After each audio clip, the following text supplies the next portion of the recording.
till I get up.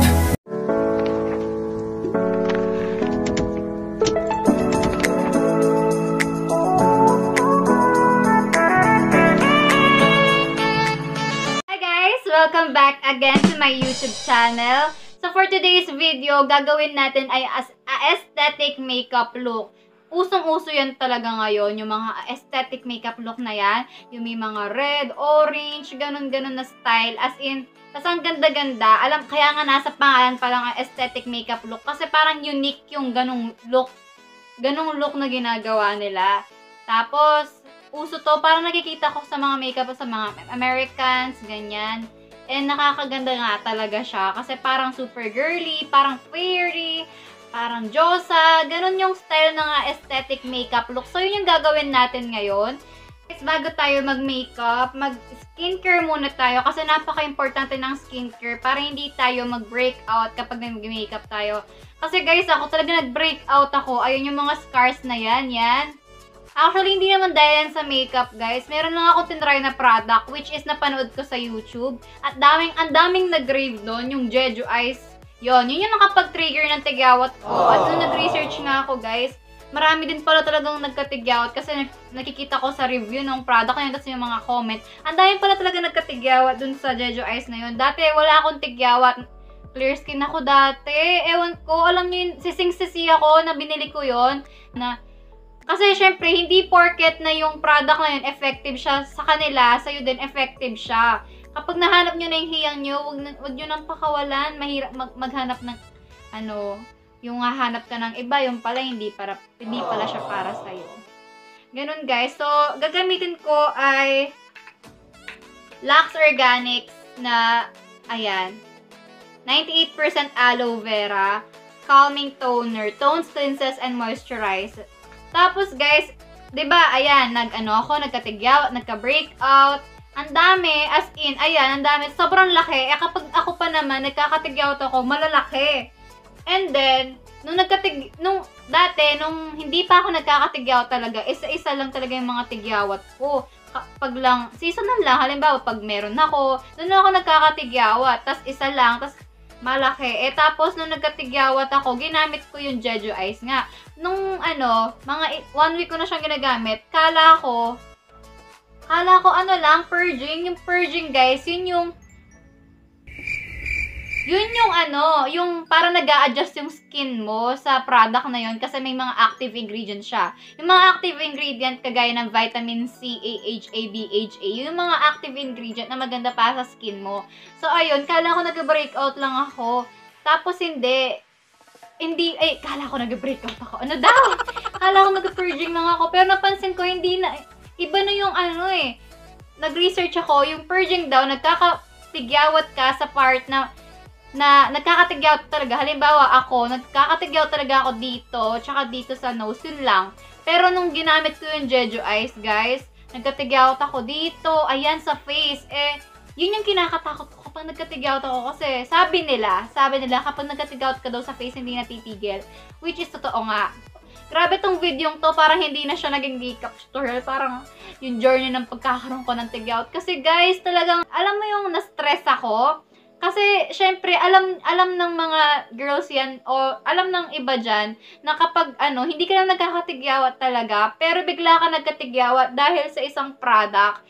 Tapos, yung dating clear skin mo, ngayon, ayan, puno ng tigyawat. Pero, masaya naman ako kasi, ginamit ko yung Lux Organic, nagre-research ako kung ano ba yung nakakawala ng tigyawat. Tsaka, what I mean is, naghanap talaga ako ng paraan para mawala yung mga malalaki. As in, hindi talaga sila tumitigil tumubo. As in, alam mo yung nakaka-stress, tsaka nakakahiyang makipag-usap sa mga tao. Alam mo yung pag may kausap ka, tapos, kakausapin mo sila, parang dumuduko na lang ako. Kasi ayoko makita nila yung mukha ko, ganon.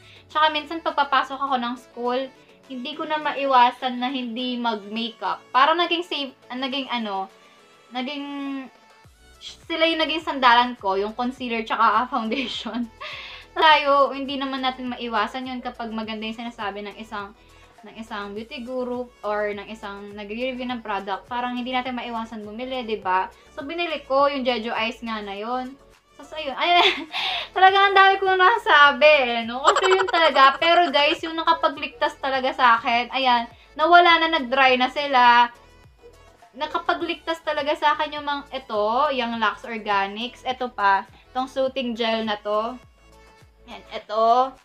Tsaka meron akong yung facial foam. Ilalagay ko na lang dito yung picture. Yun yung ginagamit ko. Kaya, parang nag-dry. Tsaka nag-lighten na yung scars. Yung dito, yung scars na yan, malaki yan. As in, parang pigsa yan na tumubo dito. Pero pimple lang yun. As in, ang laki. Tapos hindi, as in, ang hirap talaga makipag-usap sa mga tao. Lalo na sa mga magkikinis sa mukha. Talaga, as in. So, dahil ko nang kinwento. Parang lumalayo na ako. So, muna tayo, moisturizer. Ito, Lux Organics din. Oh, Lux Organics. Lux Organics na naman kasi nga, meron kasi silang active ingredient kagaya nito, aloe vera 98%, tapos with vitamin C pa siya. Yung vitamin C yung ginagawa niya, parang nilalighten niya o binabrighten niya yung mga, yung face ko. Syempre at the same time, yung mga scars na rin. Nag-heal na nga sila eh. So, spray lang natin siya sa face natin. By the way, nilagay ko siya sa ref para mas refreshing siyang ini-spray sa aking face. Yan, ang sarap guys. Masarap nag-i-spray ng ganito. Lalo na talaga nakaka-fresh talaga siyang tingnan. So, ayun.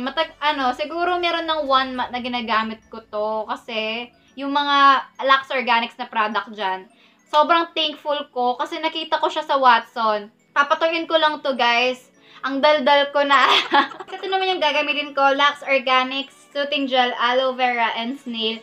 Guys, maganda talaga to. Totoo yung sinasabi ni Mama Antlut na maganda talaga to as primer. Pakak na pakak yung foundation mo. And then, syempre, iba din talaga pag may ginagamit ka muna na moisturizer before mo ilagay yung foundation mo.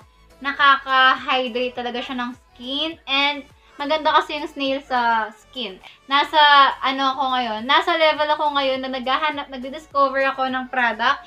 Tinatry ko nga alam niyo yun, talagang naghahanap ako ng product na makakapagtanggal talaga dito at mababalik yung dati kong skin. Pero ngayon, natuto ako na kahit na walang nakalagay sa'yo ng concealer, matuto kang maging confident sa sarili mo. So next, grabe naging talk show na itong vlog ko. So, magpasensya nyo na madaldal talaga ako. Kahit itanong nyo pa sa mga klase ko. Shout out sa mga klase ko, guys. Hello, namimiss ko na kayo. Sige, ito. Gagamitin ko tong L'Oreal Infallible Fresh Wear Foundation. 24-hour Fresh Wear Foundation. Shade is True Beige. Maganda to, guys. Sabi ko sa inyo, nakaka-fresh talaga to. At maraming may favorite na mga beauty guru dito. Ayan. Ilagay lang natin siya dito. Ayan. Tapos, kuha lang kayo ng... Hindi, ilagay pala natin siya. Ayan. Takpan na natin yung mga malas na hindi dapat. Ayan. Part yan ng buhay. Hindi ka normal na tao kung wala kang tigyawat. Yun yung na-realize ko. Hindi lahat ng maganda para sa iba ay maganda rin para sa'yo. At kapag nakahanap ka na ng hiyang sa'yo, huwag ka nang humanap pa ng iba dahil mali mo hindi pala siya para sa'yo. Na-drama ko na naman, no? Ang daldal ko. Ganyan talaga ako daldal. Kasi guys, parang nagiging nagiging komportable na ako magsalita sa harap nyo. Ngayon, kesa dati, nakita nyo yung mga ibang video ko, di ba, mahihain pa ang ate nyo. Kasi ngayon, parang nawawalan ako. Ayan guys, i-blend lang natin siya ng i-blend. So, dual purpose itong vlog na to. Isang about sa acne journey.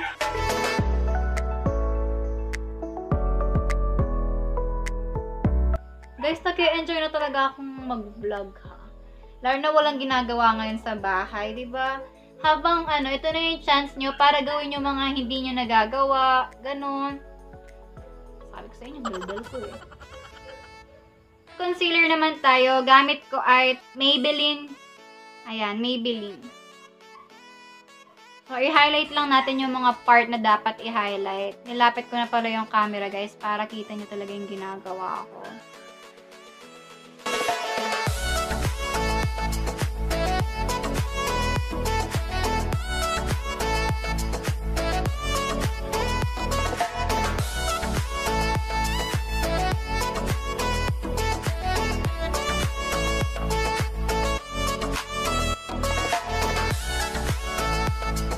guys, isa-set na natin siya gamit tong Bello Baby Talc Free Powder.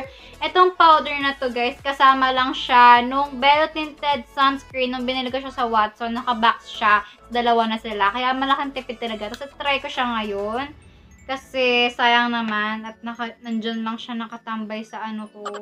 Sayang kung di ko siya magagamit. Kuha lang tayo ng malaking brush. Tingnan natin siya. Ngayon ko lang ito gagamitin.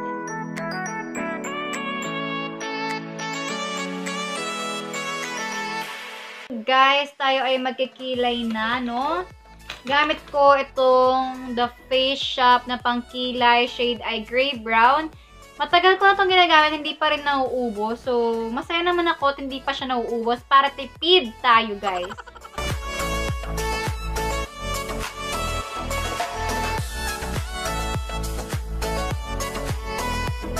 Mga grade 11 ako. Doon ako nag-start na nood ng mga makeup tutorial. Ng mga makeup tutorial. Tapos pinapanood ko lagi nun si Michelle D, yung mga makeup serye niya. Lahat. As in, pinakilala sa akin ng ate ko ang YouTube. Tapos nakita ko si Michelle D. Alam mo, in-idolize ko siya kasi ang galing niya mag-makeup. Tapos nakakaaliw pa siya. Siya yung nag-inspired sa akin na mag-YouTube. Tsaka mag-makeup. Syempre. So guys, kukuha lang ako ng color dito na pwede na pang pang define ng crease natin. Ito yung amber sa palette ng Autumn Eyeshadow. Detail makeover to guys. Ayan. Yung technique na sinasabi ko, tumingin lang kayo sa baba.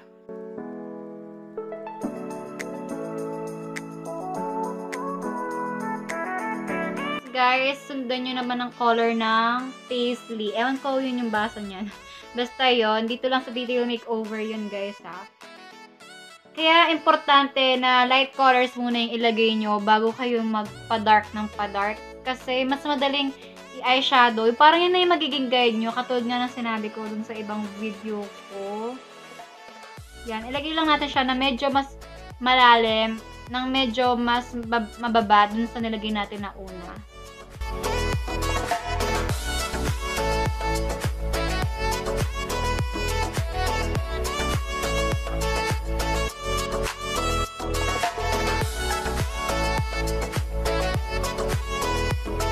Kuha kayo na medyo mas dark pa doon. Kukuha ko dito sa DYS palette na peach. Tapos kukuha ko ng Lavish. Ito, kukunin ko yung Lavish na yan. Ang ganda ng color na yan.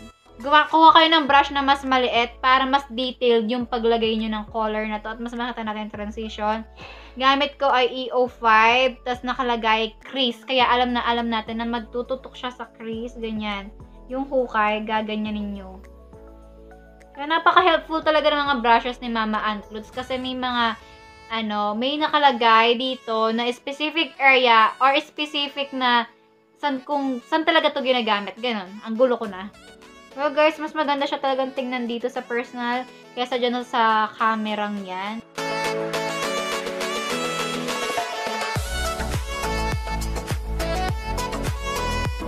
Guys, blending is the key kasi the more na bine-blend nyo yung eyeshadow nyo, the more na magiging maganda siya tingnan. Kasi pangit pag may mga harsh lines. Kagaya niyan, may harsh lines pa yan.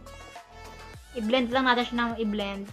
I-spread lang natin yung eyeshadow natin. As in, kahit dito sa banda, spread natin. Kasi ganyan yung mga aesthetic guys Talagang peachy glow. Tapos, basta mahaba yung eyeshadow nila. Kaya hanggang dito nilalagyan ko. Mahaba yung eyeshadow nila. Tapos parang nakaspread talaga. Alam mo yung hindi tinipid sa eyeshadow.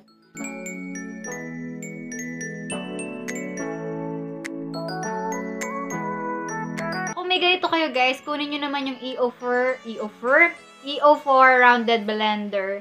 Napaka worth it talaga ng brush na to.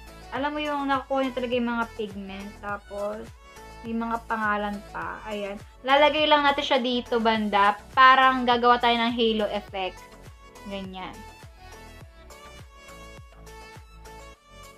Tsaka guys, alam nyo, maganda talaga na matuto kayo mag-makeup sa sarili nyo para hindi nyo na kailangan pa-makeup pag may mga event sa inyo o kaya ikaw may pupuntahan ka. Tsaka lalo na pag nag-work ka, kailangan mo din talaga magmukhang presentable. So, ini-encourage ko kayo na dapat matutunan kayo mag-makeup.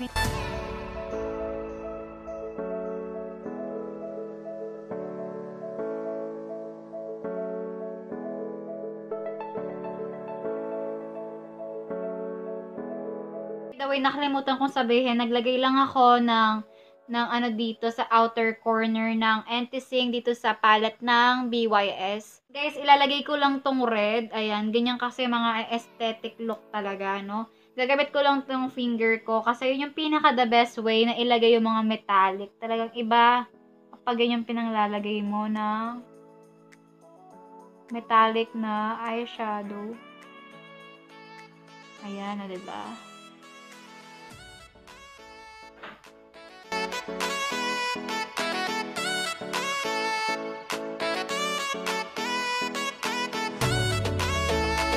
Maglalagay lang ako nito ng konting gold. Ito, shade niya is flashy. Konti lang para parang may kinang-kinang lang. Yan.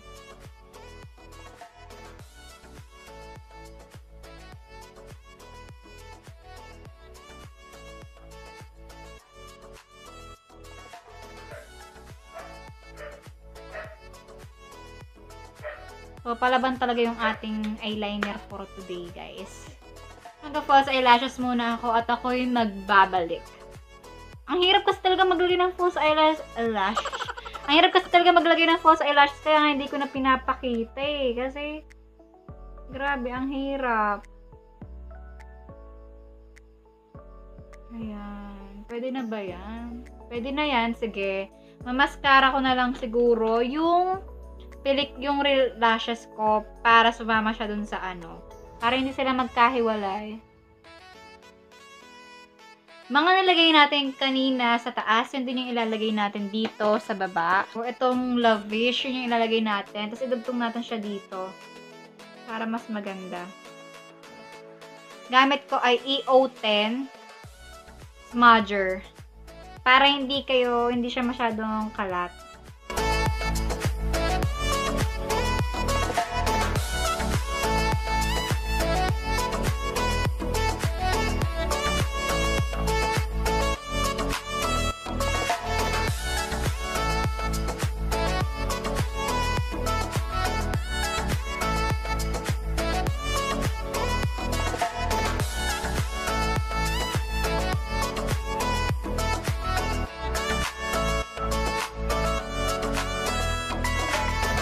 Gamit ko palang eyeliner Careline, guys. Una tayo, guys, para pakak na yung ating panga, makita na yung ating shape ng mukha at para ma-enhance din, syempre, yung face natin. Kasi, ang ganda talaga nagko-contour, guys. Parang nag-transform ka into another face. Ganun.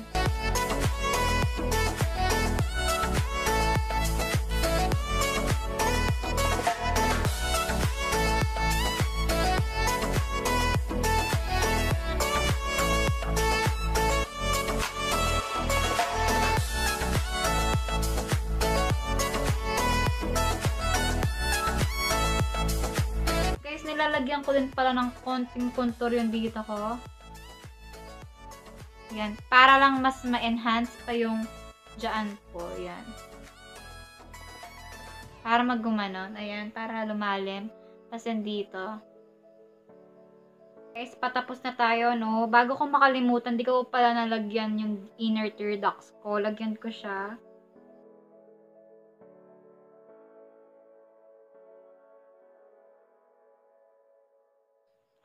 Tapos, lagyan na rin natin yung dito sa kilay.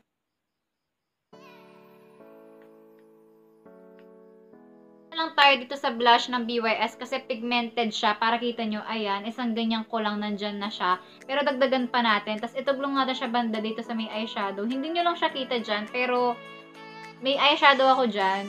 Tapos, siya, parang pa-fade siyang ganyan. Basta maganda siya. Well, Sayang hindi nyo masyadong makita.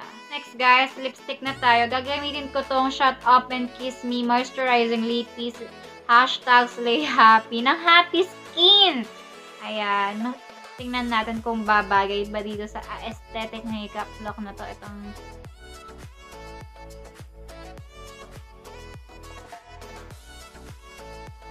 nagyan lang natin siya sa center nitong Avon. Tapos yung color nito ay P401 lang yung nakikita ko. Center lang.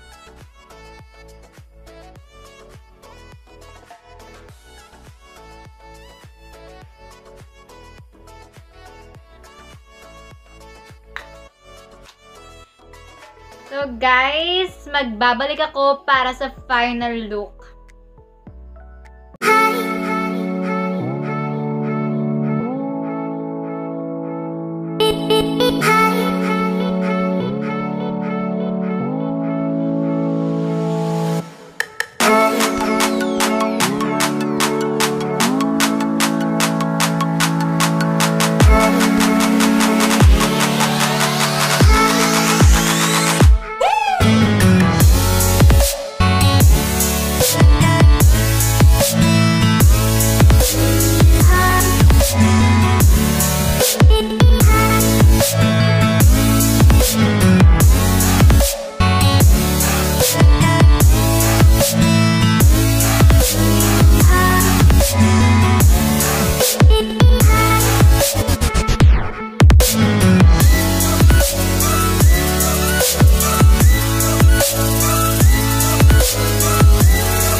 Magpa-pageant. Ang ganda-ganda talaga niya sa personal, guys. Hindi nyo lang kasi masyadong kita. Hi guys, so this is the final look for today. Grabe, gustong-gusto ko yung makeup look ko, guys.